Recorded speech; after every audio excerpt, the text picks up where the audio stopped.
Next అర్ధ రూపాయి. ఏమన్నానండి? అర్ధ రూపాయి అన్నా. ఇక్కడ అర్ధ రూపాయి రావాలి అంటే రూపాయి ఉంటేనే అర్ధ రూపాయి వస్తుంది. అంటే ఈ అర్ధ రూపాయి అనేది దేంట్లో భాగంగా ఉంటుంది? రూపాయిలో భాగంగా ఉంటుంది. అంటే ఉత్తర పదంలో పూర్వ పదం అనేది ఒక భాగంగా ఉంటుంది.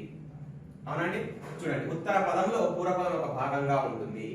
నెక్స్ట్ చూసుకుంటే విగ్రహవాక్యం రాస్తే యొక్క రావాలి, మరియు విగ్రహవాక్య ప్రారంభంలో ఉత్తర పదాన్ని ముందు ఉంచి రాయాలి అన్నాం. కాబట్టి రూపాయి యొక్క అర్ధ భాగము, రూపాయి యొక్క అర్ధ భాగము. నెక్స్ట్ చూసుకుంటే నెక్స్ట్ ఎగ్జాంపుల్, ఇందులో అర్ధ అనేది ఏమవుతుంది అంటే పూర్వ పదం అవుతుంది, రూపాయి అనేది ఏమవుతుందంటే ఉత్తర పదం అవుతుంది. అవునా? నెక్స్ట్ ఎగ్జాంపుల్ ఉత్తర కాలం.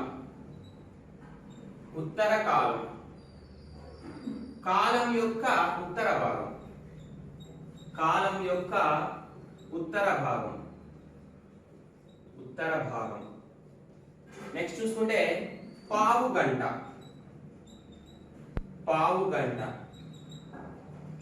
గంట యొక్క పావు భాగం లేదా గంటలో పావు భాగం, గంటలో పావు భాగం. ఇక్కడ లో రాస్తున్నాం చూడండి. అంటే యొక్కనే రాయడం అనేది ఖచ్చితత్వం కాదు, ఇక్కడ యొక్క రాయడం సాంప్రదాయం అని మనం చెప్పుకున్నాం. అవునండి?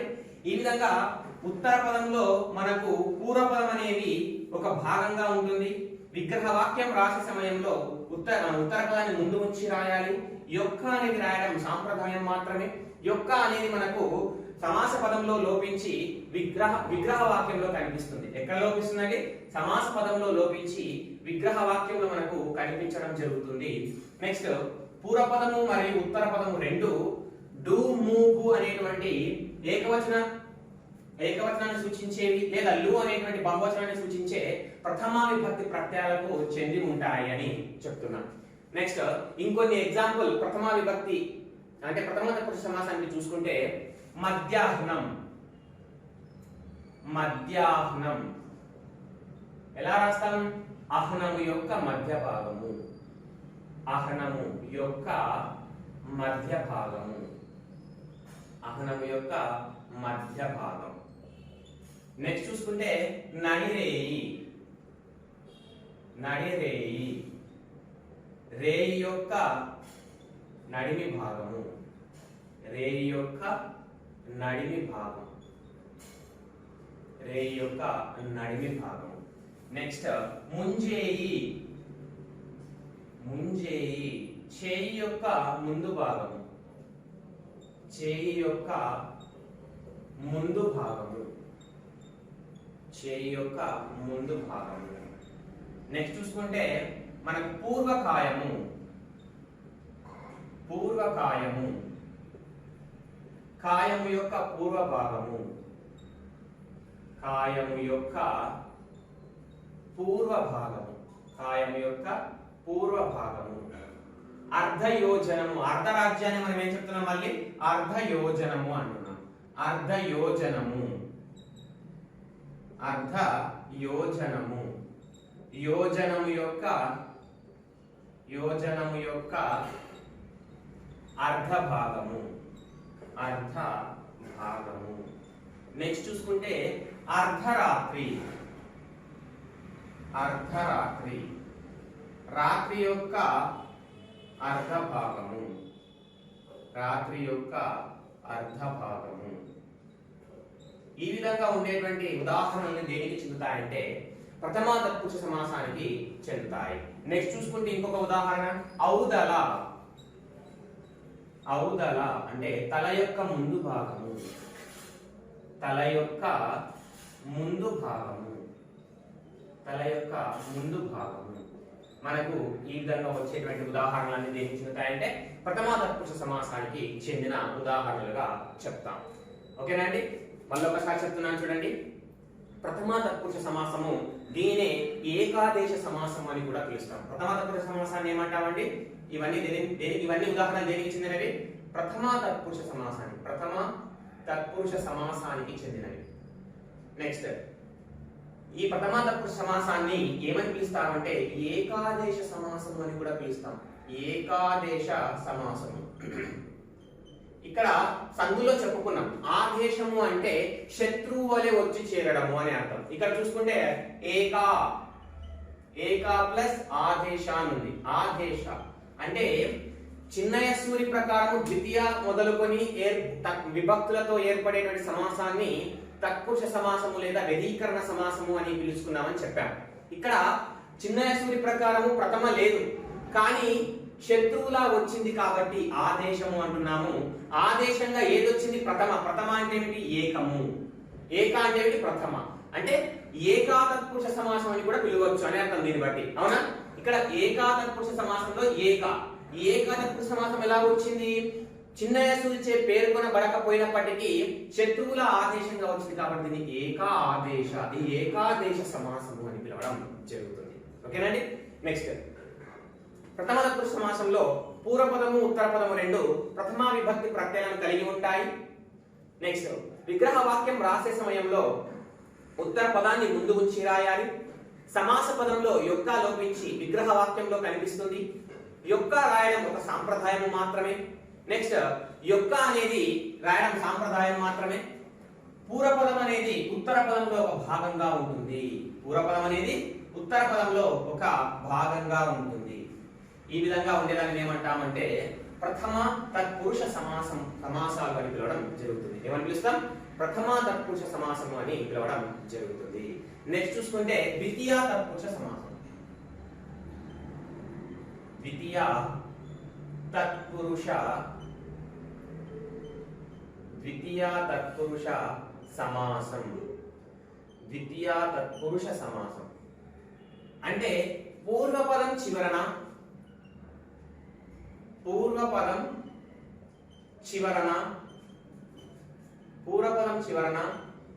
ద్వితీయ విభక్తులు వచ్చి చేరును. ఏమంటున్నానండి? పూర్వపదం చివరన ద్వితీయ విభక్తులు వచ్చి చేరతాయి. మనం ఆల్రెడీ విభక్తులు చెప్పుకున్నామండి. ద్వితీయ విభక్తులు ఏవి అంటే కిన్. మనం ద్వితీయ విభక్తులు ఏవంటే నిన్, నున్, లన్, కూర్చి, గురించి. ఇవి ద్వితీయ విభక్తులు అని చెప్పుకున్నాం. ఈ ద్వితీయ విభక్తులు అనేవి పూర్వపదం చివరన వచ్చి చేరి తత్పురుష సమాసాలు చేరి విగ్రహవాక్యంగా మారితే దాన్ని ఏమంటాము అంటే ద్వితీయ తత్పురుష సమాసము అంటాం. మళ్ళొకసారి ద్వితీయ తత్పురుష సమాసంలో పూర్వపదం చివరన ద్వితీయ విభక్తులైనటువంటి నిన్, నున్, లన్, కూర్చి, గురించి అనేటువంటి ఏదైనా ఒక ప్రత్యయం చేరి విగ్రహవాక్యం ఏర్పడితే దాన్ని ద్వితీయ తత్పురుష సమాసం అని చెప్తాం. ఉదాహరణ చూస్తే హితార్థకాంక్షకుడు.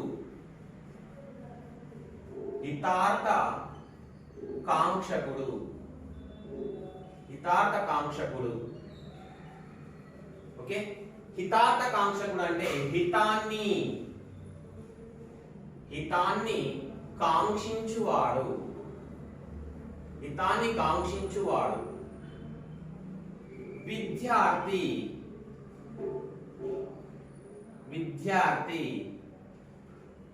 విద్యని అర్థించువాడు. న్యాయార్థి న్యాయాన్ని అర్థించువాడు. ధర్మాన్ని అర్థించువాడు. సత్యార్థి సత్యమును అర్థించువాడు. ఈ విధంగా మనము చెప్పుకోవచ్చండి. నెక్స్ట్ ఉదాహరణ తీసుకుంటే వేద విధుడు.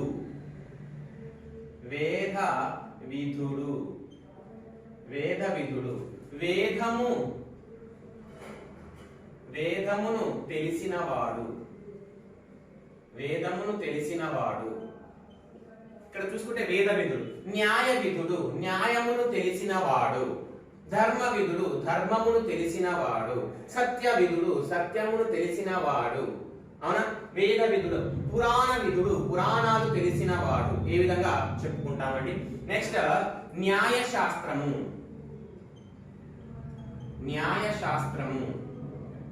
న్యాయము గురించిన శాస్త్రము. న్యాయము గురించిన శాస్త్రం. న్యాయము గురించిన శాస్త్రము. న్యాయము గురించిన శాస్త్రము. న్యాయము గురించిన శాస్త్రము న్యాయశాస్త్రము. భౌగోళిక శాస్త్రము భౌగోళికము గురించి శాస్త్రము. అవునా? నెక్స్ట్ విజ్ఞాన శాస్త్రము విజ్ఞానము గురించిన శాస్త్రము.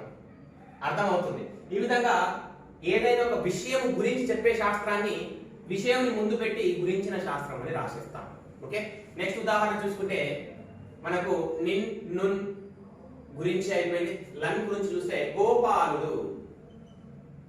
గోపాలుడు ఎలా రాస్తాం? గోపాల్ అంటే గోవులను పాలించువాడు. గోవులను పాలించువాడు.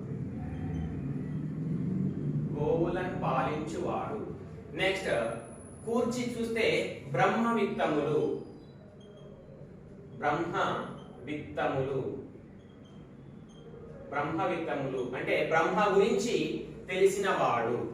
విత్తములు అంటే తెలిసిన వ్యక్తి. బ్రహ్మ విత్తములు. బ్రహ్మ విత్తములు అంటే బ్రహ్మను గురించి తెలిసిన వాడు. బ్రహ్మ కూర్చి తెలిసిన వాడు అని చెప్తాం. అవునా? ఈ విధంగా ఉండేటువంటి దానిని ఏమంటే పూర్వపదం చివరన ఏమొచ్చింది చూడండి. హిత ని, విద్య ని, వేదము ను, న్యాయము గురించిన, బ్రహ్మ కూర్చి, గోప గోవు లను. అవునా? ఈ విధంగా ఉండేదాన్ని ఏమంటాము అంటే మనము ద్వితీయ తత్పురుష సమాసము అంటాం. తిలకధారి. తిలకధారి. తిలకధారి తిలకమును ధరించిన వాడు. అవునా? ఖడ్గధారి ఖడ్గమును ధరించిన వాడు. అవునా? నెక్స్ట్ కిరీటధారి కిరీటమును ధరించిన వాడు. చక్రధారి చక్రమును ధరించిన వాడు. అవునా? ఈ విధంగా ఉంటే దాన్ని ఏమంటామంటే ద్వితీయ తత్పురుష సమాసము అని పిలవడం జరుగుతుంది. ఏంటండి?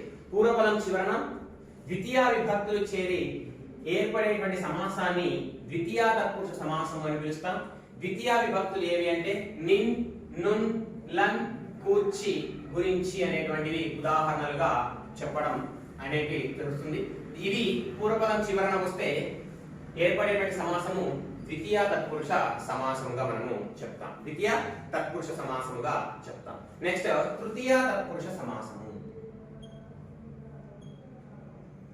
తృతీయ తత్పురుష సమాసం. తృతీయ తత్పురుష సమాసం. ఇందాక ద్వితీయ తత్పురుష సమాసంలో ఏమన్నామంటే పూర్వపదం చివరన ద్వితీయ విభక్తులు చేరును అని చెప్పాం. అదే విధంగా పూర్వపదం చివరిలో తృతీయ విభక్తులు వచ్చి చేరును. అంటే పూర్వపదం చివరన తృతీయ విభక్తులు చేరడం చేత ఏర్పడేటువంటి సమాసాన్ని తృతీయ తత్పురుష సమాసము అని చెప్పడం జరుగుతుంది. ఉదాహరణకు చూసుకుంటే మనకు తృతీయ విభక్తులు తెలియాలి. తృతీయ విభక్తులు ఏవి అంటే చేతన్, చే, తోడన్, తోడన్, తోన్. చేతన్, చే, తోడన్, తోన్ అనేవి తృతీయ విభక్తులు. తృతీయ విభక్తికి సంబంధించినటువంటి ప్రత్యయాలుగా చెప్తామండి. ఇక్కడ చూసుకుంటే పూర్వపదం చివరన ఏం రావాలి? మనకు తృతీయ విభక్తులు అనేవి రావాలి. ఉదాహరణకి వయోవృద్ధుడు. వయోవృద్ధుడు అని తీసుకున్నాం. అవునా? వయోవృద్ధుడు. వృద్ధుడు అయ్యిండు దేని చేత? దేని వలన వృద్ధుడు అయ్యిండు? వృద్ధుడు దేని వలన అయ్యిండు? వయస్సు చేత అయ్యిండు. కాబట్టి ఇక్కడ వయస్సు చేత వృద్ధుడు. వయస్సు చేత వృద్ధుడు. వయస్సు చేత వృద్ధుడు. ఓకే, నెక్స్ట్ ఉదాహరణ తీసుకుంటే విద్యాధికుడు. విద్యాధికుడు అధికుడు అయ్యిండు దేని వల్ల అయ్యిండు? కారణం ఏంటి? అధికుడు కావడానికి కారణం ఏంటి? విద్య. కాబట్టి విద్య చేత అధికుడు. విద్య చేత అధికుడు. Okay, next గుణహీనుడు. గుణహీనుడు గుణము చేత హీనుడు లేదా గుణముతోడ హీనుడు, గుణముతోడ హీనుడు, గుణము వలన హీనుడు. ఇక్కడ మనకి ఏం రావాలి? వలన. వలన ఎందుకు రాదు అంటే వలన అనేది పంచమి విభక్తిగా మాట్లాడతాం. పంచమి విభక్తి అనేది ఎప్పుడే కానీ భయానికి సంబంధించి కానీ జుగుప్సలు కల్పించేటువంటి అంశాల్లో వచ్చినప్పుడు అక్కడ పంచమి విభక్తులు అనేవి మనము మాట్లాడాలని మనం పూర్తి స్థాయి విభక్తులు చెప్పుకున్నప్పుడు అక్కడ కారకాలు అనే అంశాలు కూడా మాట్లాడి అక్కడ వివరించుకున్నాం. ఇక్కడ తృతీయ విభక్తులు ఎప్పుడు వాడాలి అంటే మనం విభక్తుల్లో మాట్లాడుకున్నాము. కరణకారకంగా మనము తృతీయ విభక్తులను వాడుకోవాలని చెప్పుకున్నాం. కరణము అంటే కారణం, కారణాన్ని సూచించే సమయంలో తృతీయ విభక్తులు వాడాలి. తృతీయ విభక్తులు అనేవి కరణకారకాలు అని చెప్పుకున్నాం. కాబట్టి ఇక్కడ హీనుడు కావడానికి కారణం ఏంటి? తన యొక్క గుణము. ఇక్కడ అధికుడు కావడానికి కారణం ఏంటి? తన యొక్క విద్య. ఇక్కడ వృద్ధుడు కావడానికి కారణం ఏంటి? వయస్సు.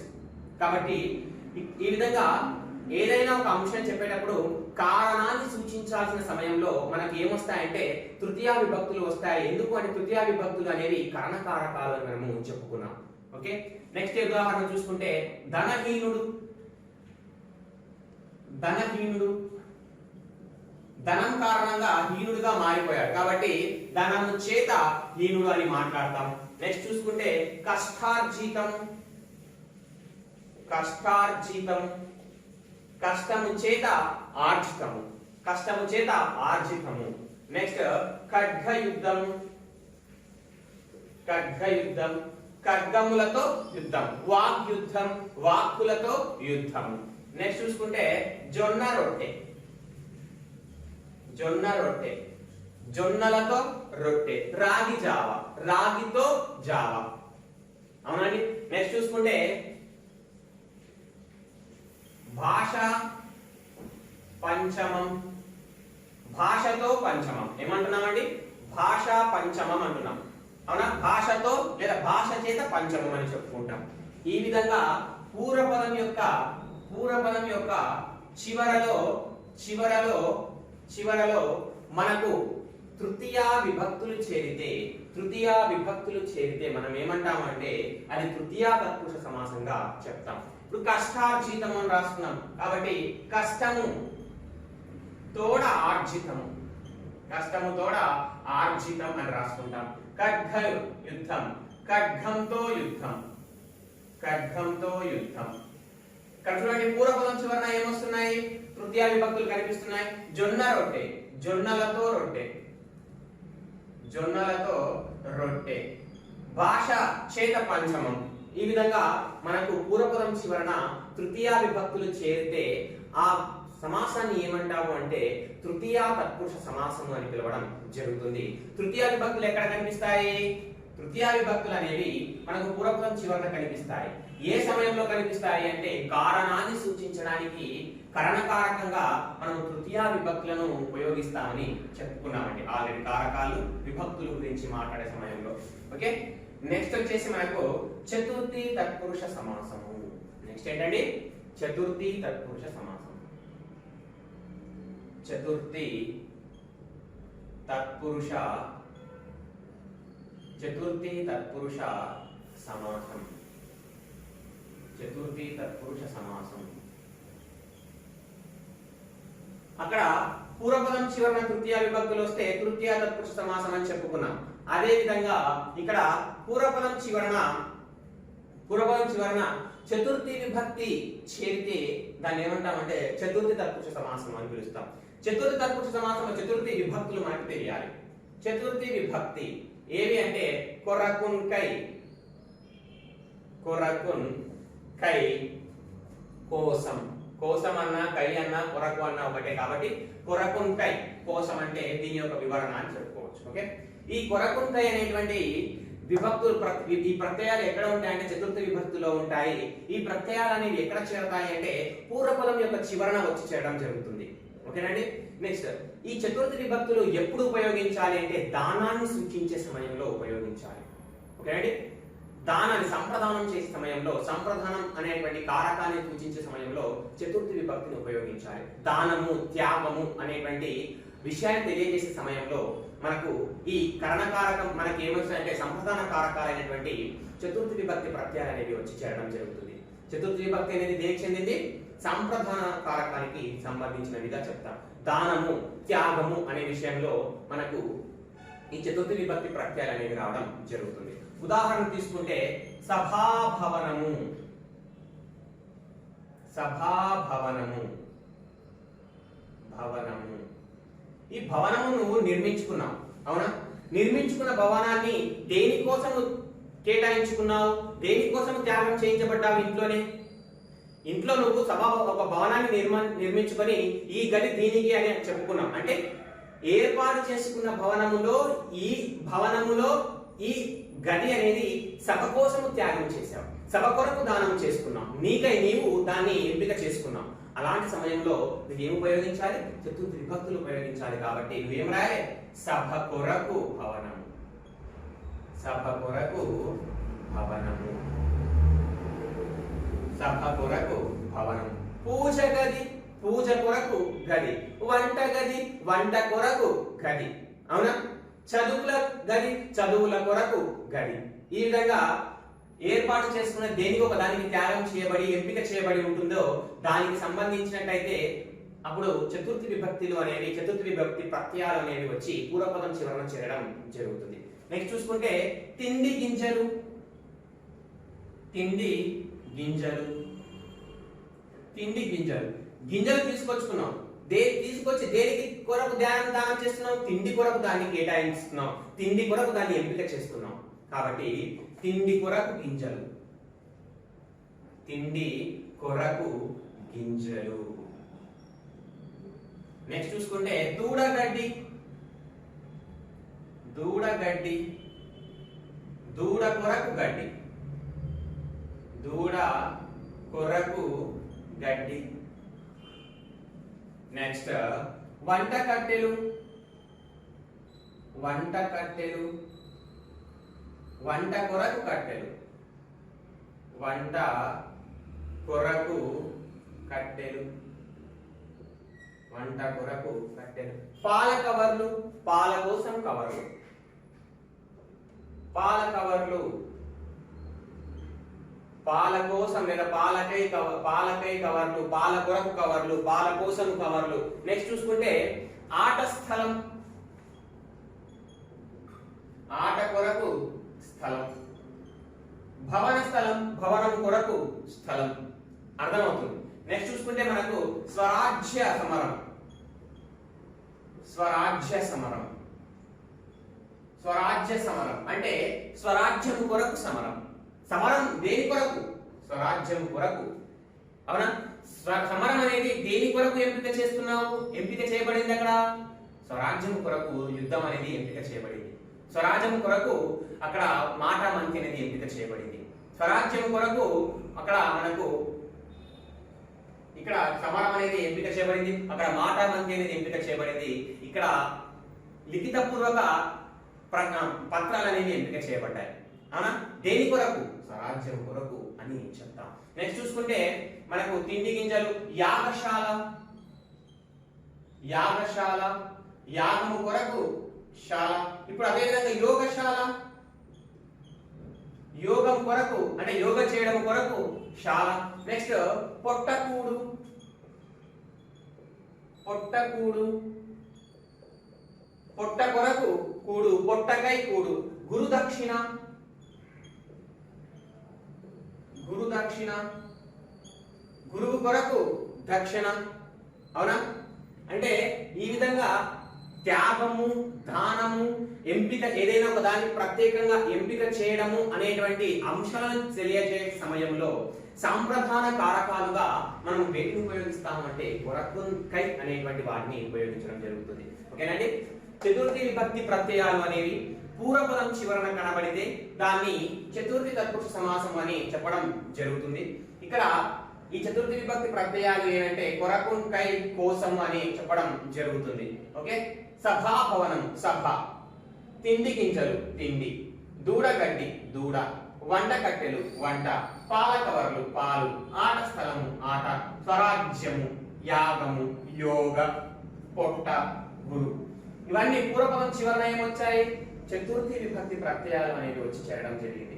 ఇక్కడ కొరకు కాకుండా కై పెట్టుకో, సభకై భవనము, తిండికై గింజలు, దూడకై గడ్డి, వంటకై కట్టెలు, తప్పేం లేదండి. సో పాలకై కవర్లు, ఆట కొరకు స్థలము, ఈ విధంగా పూర్వపదము చివరన మనకు చతుర్థి విభక్తి ప్రత్యయాలు వచ్చి చేరితే దాన్ని ఏమంటాము అంటే చతుర్థి తత్పురుష సమాసము అని పిలవడం జరుగుతుంది.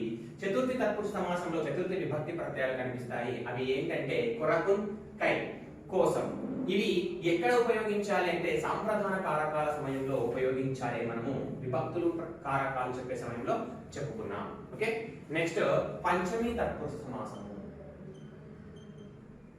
పంచమి తత్పురుష, పంచమి తత్పురుష సమాసం.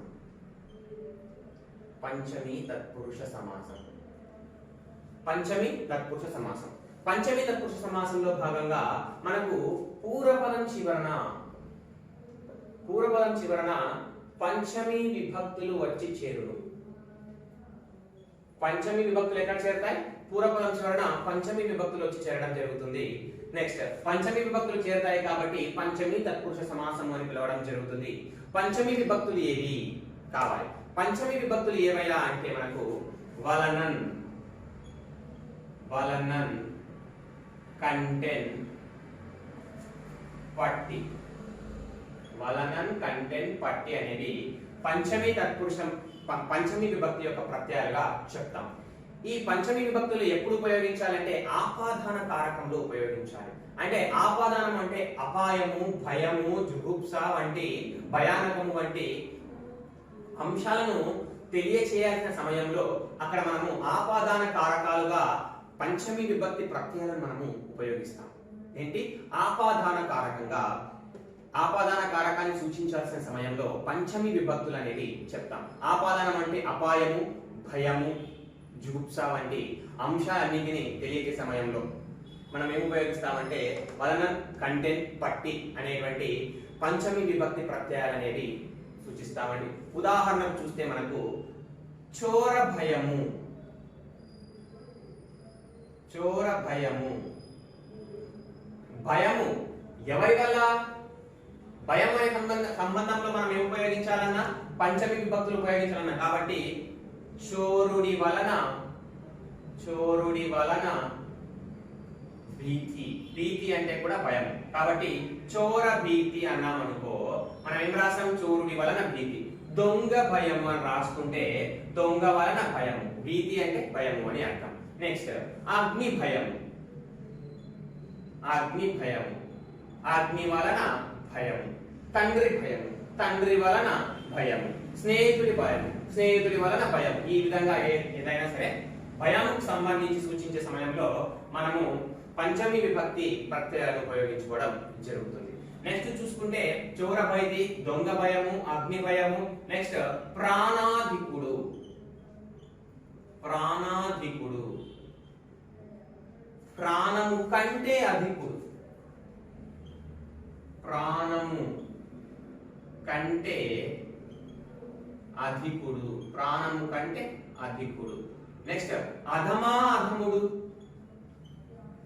అధమా అధముడు, అధమా అధముడు. అధముడి కంటే అధముడు. అధముడి కంటే అధముడు, అధముడి కంటే అధముడు. అంటే తెలివి తక్కువ వాడి కంటే తెలివి తక్కువ వాడు. అధమా అధముడు. ప్రాణాధికుడు, ప్రాణము కంటే అధికుడు. అవునా? తెలివి తక్కువ వాడి కంటే ఇంకా తెలివి తక్కువ కలిగినటువంటి వాడుగా చెప్తాం. నెక్స్ట్ ఎగ్జాంపుల్ తీసుకుంటే మనకు పాప భీతి. పాప భీతి. ఇక్కడ పాప భీతి అంటే పాప కొరకు భీతి కాదండి. కొరకు అంటే అక్కడ దానము. నీకు అమ్మాయి పాప అనేటువంటి అమ్మాయిని దానం చేయబడట్లేదు ఇక్కడ. కాబట్టి పాపము వలన భయము. భీతి అంటే భయము. పాపము, పాపము వలన భీతి. నెక్స్ట్ జన్మ విముక్తి. జన్మ విముక్తి, జన్మ వలన విముక్తి. జన్మ వలన విముక్తి. ఇక్కడ జన్మ నుండి కూడా రాసుకోవచ్చు అండి, నుండి కూడా రాసుకోవచ్చు. ఓకే, జన్మ వలనం కంటెన్ పట్టి నుండి కూడా చెప్పుకోవచ్చు. నుండి అంటే వలన అనేటువంటి అర్థాన్ని ఇస్తుంది ఇక్కడ. కాబట్టి జన్మ నుండి విముక్తి, అమ్మా నాకైతే జన్మ వల్ల విముక్తి కలిగిందిరా అని చెప్తాం, అవునా? అంటే జన్మ విముక్తి అంటే జన్మ వలన విముక్తిగా మనము మాట్లాడుకుంటాం. మిత్రలాభం, మిత్రలాభం, మిత్రుడి వల్ల లాభం. ఏం రాసుకుంటామండి? మిత్రుడి వలన లాభము అని చెప్పుకుంటాం. నెక్స్ట్ చూసుకుంటే దాస్య విముక్తి, దాస్య విముక్తి. ఇక్కడ ఎలా రాస్తాము? దాస్యము నుండి విముక్తి. ఎలా రాస్తామండి? దాస్యము నుండి విముక్తి, దాస్యము నుండి విముక్తి. వృక్షపతీతుడు, వృక్షముపై నుండి పడినవాడు. వృక్షపతీతుడు, వృక్షము నుండి, వృక్షముపై నుండి పడినవాడు. అర్థమవుతుంది. నెక్స్ట్ చూసుకుంటే కష్టే ఫలి, కష్టే ఫలి అంటే కష్టమును బట్టి, కష్టము బట్టి ఫలితం, కష్టము బట్టి ఫలితం. బట్టి అంటే పట్టి అని అర్థం. బట్టి అంటే ఏంటంటే పట్టి అని అర్థం. రాక్షస భయం, రాక్షస భయం, రాక్షసుడి వల్ల భయం. రాక్షస భీతి, రాక్షసుడి వల్ల భీతి. ఓకే, ఈ విధంగా మనకు భయము, అపాయము, జుగుప్స వంటి మరణానికి సంబంధించినటువంటి అంశాలు ఈ విధంగా ఉంటే, అంటే సంప్రదాన కారకం, ఆపాదాన కారకంలో మనం దేనిని ఉపయోగించాలి అంటే, ఆపాదాన కారకము తెలియజేసే సమయంలో పంచమి విభక్తి ప్రత్యయాలు అనేటువంటి వలనం, కంటెన్, పట్టి, నుండి అనేటువంటి వాటిని ఉపయోగించాలి. ఇవి అనేది ఎక్కడ చేరతాయి అంటే మనకు పూర్వపదం చివరన వచ్చి చేరడం జరుగుతుంది. ఎక్కడ చేరతాయండి? పూర్వపదం చివరన మనకు పంచమి విభక్తి ప్రత్యయాలు అనేవి వచ్చి చేరతాయి. ఇక్కడ చూడండి, చోర భయము, చోరుడి వలన పూర్వపదం చివరన ఉంది. భీతి అంటే భయము అని అర్థం, భీతి. నెక్స్ట్ దొంగ భయము, ఎలా రాస్తాం? దొంగ వలన భయము. నెక్స్ట్ అగ్ని భయము, అగ్ని వలన భయము అని రాసుకుంటాం. నెక్స్ట్ ప్రాణాధికుడు, ప్రాణము పూర్వపదము, కంటెన్, ప్రాణము కంటెన్, అధికుడు. అధమా అధముడు, అధముడి కంటెన్, అధముడు. నెక్స్ట్ చూసుకుంటే పాప భీతి, పాపము వలన భీతి. జన్మ విముక్తి, జన్మము వలన విముక్తి, జన్మ నుండి విముక్తి. నెక్స్ట్ మిత్రలాభం, మిత్రుడి వలన లాభం, మిత్రుడి వలన లాభము. నెక్స్ట్ దాస్య విముక్తి, దాస్యము నుండి విముక్తి. వృక్షపతీతుడు, వృక్షము నుండి పడినవాడు. నెక్స్ట్ కష్టే ఫలి, కష్టమును బట్టి ఫలితము. రాక్షస భీతి, రాక్షసుడి వలన భీతి, రాక్షసుడి వలన భీతి. ఈ విధంగా ఉండేటువంటి దానిని ఏమంటాము అంటే పంచమి తత్పురుష సమాసము అని చెప్తాం. ఏమని చెప్తామండి? పంచమి తత్పురుష సమాసము అని చెప్పడం జరుగుతుంది. అంటే ఎప్పుడు ఉపయోగిస్తామంటే ఆపాదాన కారకాన్ని సూచించే సమయంలో మనము పంచమి విభక్తి ప్రత్యయాలైనటువంటి వలనం, కంటెన్, పట్టి అనేటువంటి ప్రత్యయాలను పూర్వపదం చివరన ఉపయోగించి విగ్రహ వాక్యాన్ని రాయడం జరుగుతుంది. నెక్స్ట్ షష్ఠీ విభక్తి. కాబట్టి షష్ఠీ తత్పురుష సమాసం, షష్ఠీ తత్పురుష సమాసం, షష్ఠీ తత్పురుష సమాసం. ఓకే అండి.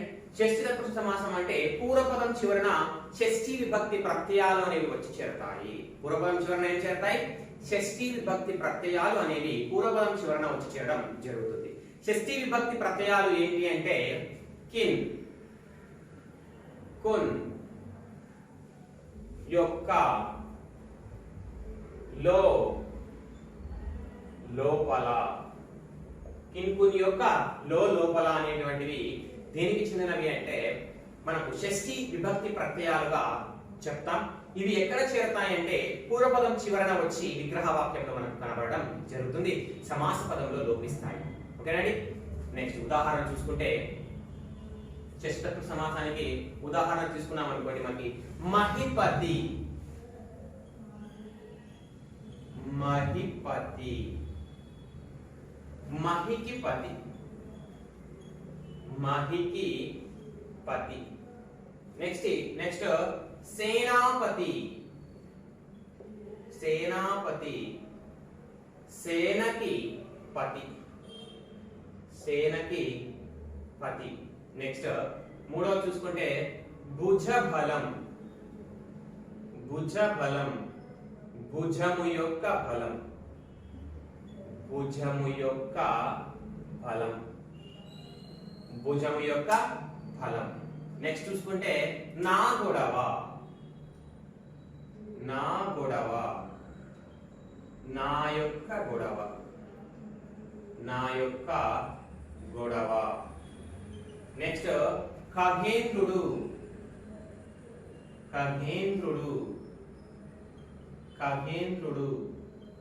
ఖగములలో, ఖగములలో ఇంద్రుడు, ఖగములలో ఇంద్రుడు. నెక్స్ట్ వచ్చేసి పక్షి, నెక్స్ట్ వచ్చేసి పక్షిరాజు, పక్షిరాజు. పక్షుల్లో, పక్షుల్లో రాజు. ఇక్కడ చూడండి మహి పూర్వపదం, సేన పూర్వపదం, భుజము పూర్వపదం, నా పూర్వపదం, ఖగేంద్రము ఖగము పూర్వపదం, పక్షి అవునా పూర్వపదం. పూర్వపదం చివరన ఏం చేరాయి? ఇప్పుడు సేనాపతి, సేనకు పతి అని కూడా రాసుకో, ఇబ్బంది లేదు, సేనకు పతి. నెక్స్ట్ చూసుకుంటే నీడ ఖరీదు, నీడ ఖరీదు అన్నాం. ఓకే, నీడ యొక్క ఖరీదు, నీడ యొక్క ఖరీదు. ఓకే, కిన్ కున్ యొక్క లో. నెక్స్ట్ కీళ్ళ నొప్పులు, కీళ్ళ నొప్పులు, కీళ్ళ లోపల నొప్పులు, కీళ్ళ లోపల నొప్పులు, కీళ్ళ లోపల నొప్పులు. ఈ విధంగా పూర్వపదం చివరన మనకి ఏం కనిపిస్తున్నాయి? పూర్వపదం చివరన మనకు కిన్కున్ యొక్క లోన్ లోపల అనేటువంటి షష్ఠీ విభక్తి ప్రత్యయాలు అనేవి మనకు కనబడడం జరుగుతుంది. షష్ఠీ విభక్తి యొక్క కారకం ఏది అంటే శేష కారకం. ఇవి దేనికి కారకానిగా ఉండవు, కానీ ఇవి సంబంధాన్ని తెలియజేస్తాయి. షష్ఠీ విభక్తి ప్రత్యయాలు అనేవి, షష్ఠీ విభక్తి ప్రత్యయాలు అనేవి దేన్ని తెలియజేస్తాయంటే సంబంధ కారకంగా ఉంటాయి, శేష కారకంగా ఉంటాయి. ఓకేనండి, సంబంధ కారకం. ఇప్పుడు నొప్పులు దేనికి సంబంధించినవి? కీలకు సంబంధించింది. ఖరీదు దేనికి సంబంధించినవి? నీడకు సంబంధం. ఓకే, ఇక్కడ చూడు రాజు దేనికి సంబంధం? పక్షికి. ఇంద్రుడు ఎందులో? ఖగములలో. గొడవ ఎవరికి సంబంధించింది? నా యొక్క గొడవ. బలము దేనికి సంబంధించింది? భుజము యొక్క బలం, భుజానికి సంబంధించిన బలం గురించి మాట్లాడుతున్నాం. పతి దేనికి సంబంధించిన పతి? సేనకు సంబంధించినటువంటి పతి. అవునా, పతి అంటే పాలించువాడు అని అర్థం. ఓకే, నెక్స్ట్ ఇక్కడ ఇంకోటి చూసుకుంటే మనకు సంబంధాన్ని సూచించే సమయంలో ఉపయోగిస్తాం కాబట్టి సీత జడ, జడ ఎవరికి సంబంధించింది? సీత యొక్క జడ. రామబాణము, రాముడి యొక్క బాణము, రాముడి యొక్క బాణము. బాణం ఎవరికి సంబంధించింది? రాముడికి సంబంధించింది. నెక్స్ట్ చూసుకుంటే రాజభవనము, రాజభవనము, రాజు యొక్క భవనము. నెక్స్ట్ రాజభటుడు, రాజు యొక్క భటుడు. రాజహర్షం, రాజు యొక్క హర్షం. ఈ విధంగా ఒక సంబంధాన్ని సూచించడానికి ఏమి ఉపయోగిస్తాము అంటే సంబంధాన్ని తెలియజేసే సమయంలో అక్కడ మనకు షష్ఠీ విభక్తి ప్రత్యయాలు అనేవి వచ్చి చేరుతాయి. చూడండి, మహిపతి మహికి పతి, సేనాపతి సేనకు పతి, భుజబలము భుజము యొక్క బలము, నా గొడవ నా యొక్క గొడవ, ఇవన్నీ నాకు సంబంధించినవి.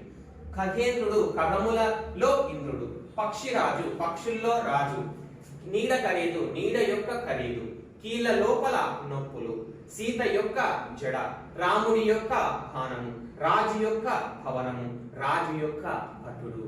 ఈ విధంగా మనకు శేషకారకం, కారకం అనేది ఇక్కడ ఏమి ఉండదు, కానీ షష్ఠీ విభక్తి అనేది సంబంధాన్ని తెలియజేయడానికి ఉపయోగించబడుతుంది. కాబట్టి సంబంధాన్ని తెలియజేయాల్సిన సమయంలో మనకు అక్కడ షష్ఠీ విభక్తి ప్రత్యయాలు అనేవి వచ్చి చేరడం జరుగుతుంది. ఏం జరుగుతుందండి? షష్ఠీ విభక్తి ప్రత్యయాలు వచ్చి మనకు కనబడడం జరుగుతుంది. ఓకే, నెక్స్ట్ చివరగా మనకు సప్తమి తత్పురుష సమాసం. నన్ తత్పురుష సమాసంలో భాగంగా మనకు అక్కడ విభక్తులు ఉండవు. విభక్తుల ఆధారంగా ఏర్పడేటువంటి తత్పురుష సమాసం అంటే సప్తమి వరకే ఉంటాయండి. చూద్దాం. ఓకే, సప్తమి తత్పురుష సమాసం, సప్తమి తత్పురుష, సప్తమి తత్పురుష సమాసము. సప్తమి తత్పురుష సమాసంలో పూర్వపదం చివరన మనకు సప్తమి విభక్తులు వచ్చి చేరతాయి. ఏంటండి? పూర్వపదం చివరన సప్తమి విభక్తి ప్రత్యయాలు వచ్చి అనేది మనకు చేరడం జరుగుతుంది. అవి ఏంటి అంటే అందున్నన్, అందున్నన్, అందున్నన్ అనేటువంటి మనకు విభక్తులు అనేవి, విభక్తి ప్రత్యయాలు అనేవి వచ్చి చేరడం జరుగుతుంది. ఉదాహరణకు చూస్తే దేశభక్తి, దేశము అందు భక్తి, దేశము నందు, దేశము నందు భక్తి. ఓకే, దేశము పూర్వపదం చివరన, పూర్వపదం చివరన ఏం కనబడింది? అందు, దేశము నందు భక్తి. నెక్స్ట్ దైవ భక్తి, దైవము నందు భక్తి. పితృభక్తి, పితృయందు భక్తి. ఓకే, ఘట జలము, ఘట జలము, ఘటము నందలి జలము. ఏం మాట్లాడుతున్నామండి? ఘటము నందలి జలము. అంటే ఈ విధంగా పూర్వపదం యొక్క చివరన మనకు అందున్ నన్ అనేటువంటి విభక్తి ప్రత్యయాలు చేరితే దాన్ని ఏమంటాము అంటే సప్తమి. మనకి ఏం చేరుతాయండి? సప్తమి విభక్తి ప్రత్యయాలు చేరితే, పూర్వపదం చివరన సప్తమి విభక్తి ప్రత్యయాలు అందున్ నన్ చేరితే అది సప్తమి తత్పురుష సమాసంగా చెప్తాం. ఎలా చెప్తామండి? సప్తమి తత్పురుష సమాసంగా మనము చెప్పడం జరుగుతుంది. ఓకే, ఉదాహరణ చూసుకుంటే ప్రళయాగ్ని, ప్రళయాగ్ని, ప్రళయకాలమందలి అగ్ని, ప్రళయ కాలమందలి, ప్రళయకాలమందలి అగ్ని. అవునా? పూర్వపదం చివరన మనకి ఇక్కడ ఏం కనబడుతుందండి? పూర్వపదం చివరన మనకు అందలి. అవునా? అంటే పూర్వపదం చివరన మనకు ఏం కనబడింది? సప్తమి కనబడింది. అవునా? అందలి, ఇక్కడ నందు. ఓకే, ఇక్కడ ఘటము నందు, ఘటము నందు జలము, ఘటమందలి జలము, అందలి కూడా రాసుకోవచ్చు. ఘటమందలి, ఘటమందలి జలము అని కూడా మనము రాసుకోవచ్చు. నెక్స్ట్ ధనాశ, ధనమునందు ఆశ, ధనాశ, ధనమునందు ఆశ. రాజ్యకాంక్ష, రాజ్యమునందు కాంక్ష. అవునా? ఇక్కడ ఈ అందునన్ అనేది ఎప్పుడు ఉపయోగించాలి అంటే అధికరణ కారకంలో ఉపయోగించాలి. అధికరణము అంటే మనం ఆల్రెడీ చెప్పుకున్నాము వ్యధీకరణంలో. అధికరణము అంటే ఆధారము. ఓకే, భక్తి, భక్తికి ఆధారం ఏమైంది? దేశము. ఇక్కడ భక్తికి ఆధారం ఏంటి? దైవము. భక్తికి ఆధారం ఏంటి? పితృ. జలముకు ఆధారం ఏంటి? ఘటము. అంటే జలము అక్కడ నిలబడి ఉండడానికి ఆధారం ఏమైంది? ఘటము. ఘటము లేకపోతే, కుండ లేకపోతే పడిపోతాయి. అవునా? పురప్రజలు, పురప్రజలు. ఏం రాస్తాం? పురము నందలి, పురము నందలి ప్రజలు. ఇప్పుడు ప్రజలు నివసించడానికి ఆధారం ఏంటి? పురము. అవునా? ప్రజలు నివసించి ఉండడానికి ఆధారం ఏంటి? పురము అంటే గ్రామము. ఈ గ్రామములో ప్రజలు నివసిస్తున్నారు కాబట్టి ఇక్కడ ఆధారము అధికరణ కారకంగా చెప్తాము. అజంతా చిత్రాలు, అజంతా చిత్రాలు ఏం చెప్తామండి? అప్పుడు అజంతా గుహల అందలి చిత్రాలు. అక్కడ అజంతా స్త్రీలు, అజంతాలోని స్త్రీలు. అవునండి? ఇక్కడ అజంతా చిత్రాలు, అజంతా గుహల అందలి చిత్రాలు. ఆ చిత్రాలు ఉండడానికి ఆధారం ఏంటి? ఇప్పుడు అజంతా గుహలు. అవి లేకపోతే ఉంటాయా? ఉండవు. అర్థమవుతుంది అనుకుంటున్నాను. నెక్స్ట్ మునినాథుడు, మునుల యందు నాథుడు, మునినాథుడు. ఇక్కడ మునుల యందు నాథుడు అని కూడా తీసుకుంటాం. మునులలో అని తీసుకోవద్దు. ఎందుకు? అక్కడ నిన్ నున్ లన్ కూర్చి మునులలో అన్నప్పుడు ఇక్కడ మనకు కిన్కున్ యొక్క లో అనేది సంబంధాన్ని సూచిస్తుంది కాబట్టి. అవునండి? ఈ విధంగా ఉంటే దాన్ని ఏమంటామంటే సప్తమి తత్పురుష సమాసము. అంటే పూర్వపదం చివరన సప్తమి విభక్తి ప్రత్యయాలు అనేవి వచ్చి చేరతాయి. ఏ కారకము అంటే అధికరణ కారకాన్ని సూచించే సమయంలో సప్తమి తత్పురుష సమాస విభక్తి అనేది వస్తుంది. నెక్స్ట్ పూర్వపదం చివరన ఇవి అనేవి కనబడతాయి. నెక్స్ట్ చూసుకుంటే మనకు నన్ తత్పురుష సమాసము. ఏ సమాసము? నన్ తత్పురుష సమాసము.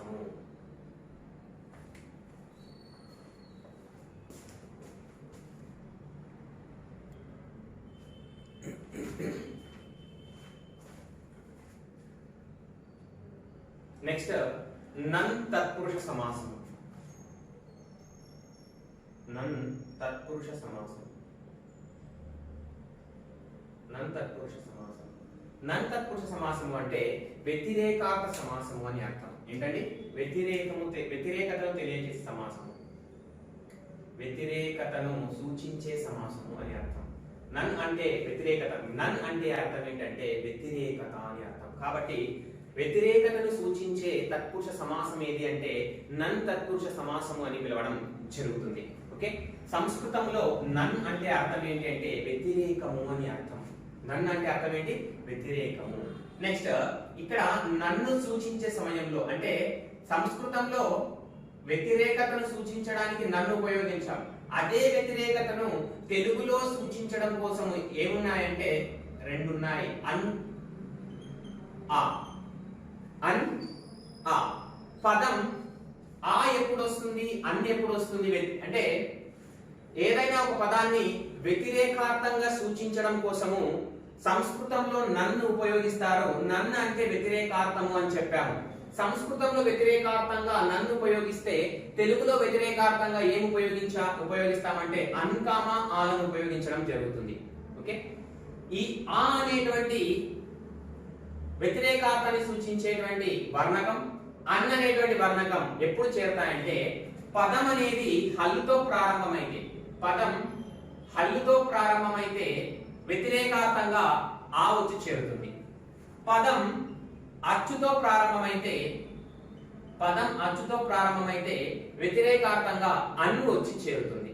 ఓకే, ఈ విధంగా అన్కామ ఆలు పూర్వపదంలో ఉండి, అన్కామ ఆలు పూర్వపదంలో ఉండి ఏర్పడేటువంటి సమాసాన్ని ఏమంటామంటే నన్ తత్పురుష సమాసము అంటాం. అన్కామ ఆలు పూర్వపదంలో ఉండి ఏర్పడేటువంటి సమాసాన్ని నన్ తత్పురుష సమాసము అంటాం. ఇక్కడ అన్కామ ఆలు అనేది తెలుగులో వ్యతిరేకార్థమును సూచిస్తాయి. నన్ అనగా సంస్కృతమున వ్యతిరేకార్థము అని అర్థం. ఓకే, ఆ విధంగా సంస్కృతానిలో నన్ అనేది వ్యతిరేకార్థం అయితే తెలుగులో వ్యతిరేకార్థాన్ని సూచించడం కోసం అన్కామ ఆలను ఉపయోగించడం జరుగుతుంది. అన్ ఎప్పుడు చేరుతుంది అంటే పదం అచ్చుతో ప్రారంభమైతే వ్యతిరేకార్థంగా అన్ చేరుతుంది. పదం హల్లుతో ప్రారంభమైతే వ్యతిరేకార్థంగా హల్లుతో ప్రారంభమైతే వ్యతిరేకార్థంగా ఆ అనేది చేరుతుంది. ఉదాహరణకు చూస్తే నన్ అంటే వ్యతిరేకము కాబట్టి ఇక్కడ ఆ కాని ఆ అన్ కాని ఆ కాని అన్ కాని వచ్చి చేరుతాయి. ఓకే, నన్ ప్లస్ ధర్మము అని రాసుకున్నాను. ధ అనేది అచ్చ హల్ల ఏంటండి? హల్లు. అవునా? అంటే పదము దేనితో ప్రారంభమైంది? హల్లుతో ప్రారంభమైంది. పదం హల్లుతో ప్రారంభమైతే ఏం రావాలి? ఆ రావాలి. కాబట్టి ఈ నన్ అనేటువంటి వ్యతిరేకార్థం ప్లేస్ లో ఏమొస్తుందంటే ఆ ప్లస్ ధర్మము. అప్పుడు ఏమవుతుంది? అధర్మము అవుతుంది. ఈ అధర్మము అనే దానికి ఇది సమాస పదము. ఇప్పుడు దీనికి విగ్రహ వాక్యం రాస్తే ధర్మము కానిది, ధర్మము కానిది అని వస్తుంది. ధర్మము కానిది. నెక్స్ట్ ఇంకోటి చూద్దాం. నన్ ప్లస్ న్యాయము. న్యాయము. అవునా? న్యా అనేది అచ్చ హల్ల. హల్లు కాబట్టి వ్యతిరేకార్థంగా నన్ ప్లస్ ఏమొచ్చింది? ఆ ప్లస్ న్యాయము. ఆ ప్లస్ న్యాయము. అన్యాయము. అన్యాయము. సో ఇప్పుడు విగ్రహ వాక్యం రాస్తే న్యాయము కానిది, న్యాయము కానిది, న్యాయము కానిది. నెక్స్ట్ చూసుకుంటే ఇంకొకటి నన్ ప్లస్ ఉచితం. నన్ ప్లస్ ఉచితం. ఊ అనేది అచ్చ హల్ల, అచ్చు. కాబట్టి ఇక్కడ వ్యతిరేకార్థంగా ఏం చేరాలి? అన్. అన్ ప్లస్ ఉచితం. పూర్వపదంలో ఉన్నటువంటి పొల్లుతో ఉన్నటువంటి ను అనేది పరపదంలో ఉండేటువంటి ఊతో కలిసిపోయి ను ప్లస్ ఊ నుగా మారిపోతుంది. అప్పుడు ఏమవుతుంది? అనుచితం. అనుచితం అంటే ఏం రాయాలి? ఇప్పుడు ఉచితం కానిది, ఉచితం కానిది అని రాస్తాం. ఈ విధంగా నన్ అనేది వ్యతిరేకార్థాన్ని తెలియజేస్తుంది. సంస్కృతంలో వ్యతిరేకార్థాన్ని తెలియజేస్తుంది. తెలుగులో వ్యతిరేకార్థంగా తెలియజేయడం కోసం అన్కామ ఆలు అనేవి వచ్చి చేరతాయి. పదం హల్లుతో ప్రారంభమైతే ఆ వచ్చి చేరుతుంది. పదం హల్లుతో ప్రారంభమైతే ఆ వచ్చి చేరుతుంది. అదే పదం అచ్చుతో ప్రారంభమైతే అన్ను వచ్చి చేరుతుంది. పదం అచ్చుతో ప్రారంభమైతే అన్ను వచ్చి చేరుతుంది. నెక్స్ట్ విగ్రహ వాక్యంలో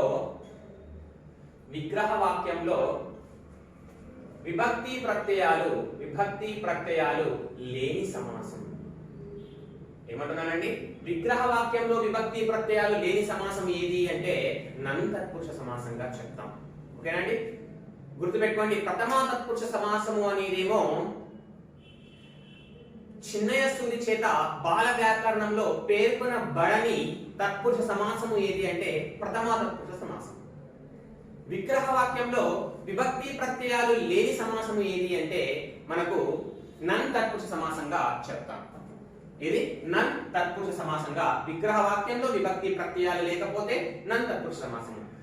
బాల వ్యాకరణంలో లేని తత్పురుష సమాసము ప్రథమా తత్పురుష సమాసంగా చెప్తాం. నెక్స్ట్ ఇంకొన్ని ఉదాహరణలు చూసుకుంటే ఇక్కడ అధర్మము అన్యాయం అని సంబంధించి మనము హల్లుకు సంబంధించి ఉదాహరణలు తీసుకున్నాం. ఇంకొన్ని ఉదాహరణలు మాట్లాడదాం. అవ్యయము, నెక్స్ట్ అక్షరము, అసాధారణము,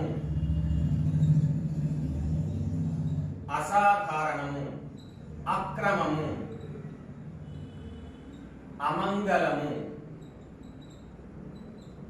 అమంగళము. నెక్స్ట్ చూసుకుంటే అనూహ్యం. నెక్స్ట్ అనంతం, అజ్ఞానం. ఇవి కొన్ని ఉదాహరణలు చూసుకుందామండి. ఇక్కడ వ్యా అనేది అచ్చా హల్లు కాబట్టి వ్యతిరేకార్థంగా ఏం చేరింది? ఆ చేరింది. క్ష అనేది హల్లు కాబట్టి వ్యతిరేకార్థంగా ఆ చేరింది. సా అనేది హల్లు కాబట్టి వ్యతిరేకార్థంగా ఆ చేరింది. క్ర హల్లు కాబట్టి ఆ. మా హల్లు కాబట్టి ఆ. ను వచ్చింది అంటే ఇక్కడ ఇది ఎలా వచ్చింది అంటే అన్ను ప్లస్ ఊహ్యము.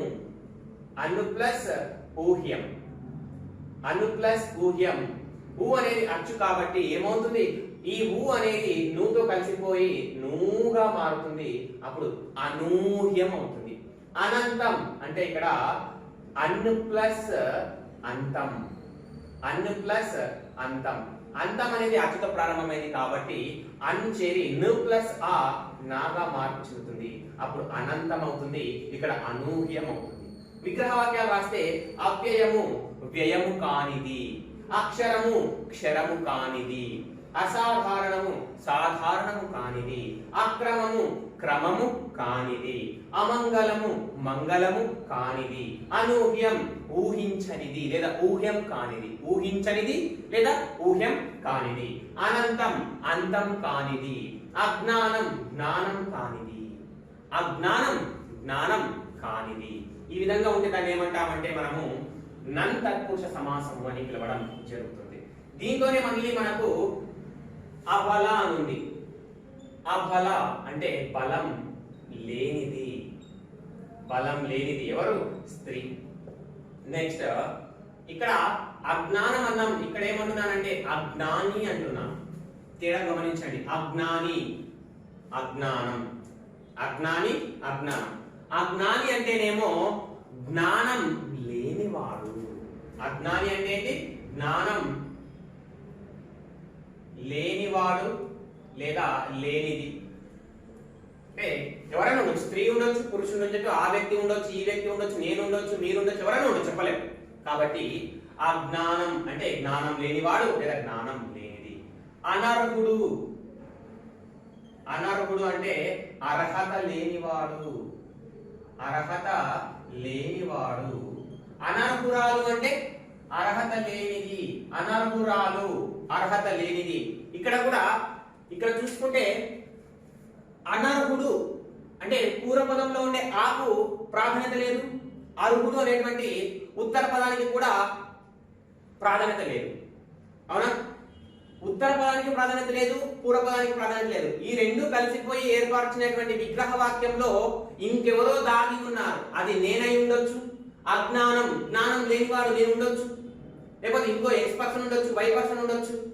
అంటే ఇక్కడ పూర్వపదానికి ప్రాధాన్యత లేదు, అదే విధంగా ఉత్తర పదానికి కూడా ప్రాధాన్యత లేదు. పూర్వపదము ఉత్తర పదము కలిసిపోయి ఏర్పాటు చేసినటువంటి విగ్రహ వాక్యం అనేది ఇంకెవరి గురించో మాట్లాడుతుంది, వేరొక వ్యక్తి గురించి మాట్లాడుతుంది, వేరొక పదానికి ప్రాధాన్యం ఇస్తుంది. ఇలా ఉంటే దాన్ని ఏమంటాము అంటే నన్ బహువ్రీ సమాసము అని పిలుస్తాం. నన్ బహువ్రీహి సమాసము అంటాం. నన్ బహువ్రీహి సమాసం అంటే ఇక్కడ వ్యతిరేకతను సూచించాలి, లేనిది లేనివాడు అనేటువంటి వ్యతిరేకతను సూచించాలి కాబట్టి నన్. దాంతో పాటుగా బహువ్రీ సమాసం ఎందుకు అంటున్నామంటే ఇక్కడ వ్యతిరేకతతో పాటు పూర్వపదము పరపదము కలిసిపోయి ఏర్పరిచినటువంటి విగ్రహవాక్యంలో ఇంకొక వ్యక్తి గురించి, ఇంకొక అంశం గురించి, ఇంకొక పదానికి ప్రాధాన్యతనిస్తూ మాట్లాడుతున్నాము. ఇక్కడ అబల, బల అంటేనేమో బలము, ఆ అంటే వ్యతిరేకం కాబట్టి లేనిది. బలం లేనిది అని ఇచ్చినప్పుడు ఆ బలం లేనిది అని ప్రత్యేకంగా పూర్వపదానికి ఉత్తర పదానికి ప్రాధాన్యం కాకుండా ఇంకొక ప్రాధాన్యం ఇచ్చింది, అది స్త్రీ అనే పదానికి ప్రాధాన్యం వచ్చింది. ఈ విధంగా పూర్వపర పదాలకు కాకుండా ఇంకొక పదానికి ప్రాధాన్యం ఇస్తుంది కాబట్టి ఈ విధంగా ఉంటే వ్యతిరేకంగా ఉంది, ఇంకొక పదానికి ప్రాధాన్యం ఇచ్చినట్టుంది కాబట్టి ఇలా ఉంటే దాన్ని ఇలాంటి పదాలను ఏమంటామంటే నన్ బహువ్రీ సమాసాలు అని పిలవడం జరుగుతుంది. ఓకేనండి, మళ్ళొక్కసారి విగ్రహ వాక్యంలో విభక్తి ప్రత్యయాలు లేని సమాసము నన్ తత్పురుష సమాసము, వ్యతిరేకతను సూచించే సమాసము నన్ తత్పురుష సమాసము. నన్ అనగా సంస్కృతములో వ్యతిరేకము, తెలుగులో వ్యతిరేకార్థాలుగా అన్కామ ఆలు అనేవి చేరతాయి. పదం అనేది అచ్చుతో ప్రారంభమైతే వ్యతిరేకార్థంగా అన్ చేరుతుంది, పదము హలుతో ప్రారంభమైతే వ్యతిరేకార్థంగా ఆ అనేది వచ్చి చేరుతుంది. మనకు విగ్రహ వాక్యంలో కానిది, కానివాడు అనేటువంటి పదాలు కనిపిస్తాయి. కానిది, కానివాడు, లేనిది, లేనివాడు. కానిది, కానివాడు, లేనిది, లేనివాడు అనేటువంటి కనిపిస్తాయి. అదే లేనిది, లేనివాడు అని కనిపిస్తే అవి నన్ బహువ్రీ సమాసాలకు సంబంధించినట్టు. కానిది, కానివాడు అయితే నన్ తత్పురుష సమాసానికి చెందినట్టు. కానిది, కానివాడు, కానిదే అని వచ్చింది అనుకోండి, కానిది, కానిది, కానిదే అని వస్తే అది నన్ తత్పురుష సమాసం. అక్కడ లేనిది, లేనివాడు అని వస్తే అది నన్ బహువ్రీ సమాసానికి చెందినట్టు. దీనికి చెందినట్టు నన్ బహువ్రీ అంటే వ్యతిరేకతను సూచించాలి, అదే విధంగా మరియు ఏర్పరిచినటువంటి పదం విగ్రహ వాక్యము వేరొక పదానికి ప్రాధాన్యం ఇచ్చినట్టు ఉండాలి. ఈ విధంగా కానిది వస్తే నన్ తత్పురుష సమాసము, లేనిది, లేనివాడు అనేవి వస్తే వాటిని నన్ బహువ్రీ సమాసాలుగా చెప్తాం. ఇది మనకు తత్పురుష సమాసాలు లేదా వ్యధీకరణ సమాసాలు. నెక్స్ట్ కర్మధారయ సమాసాలు.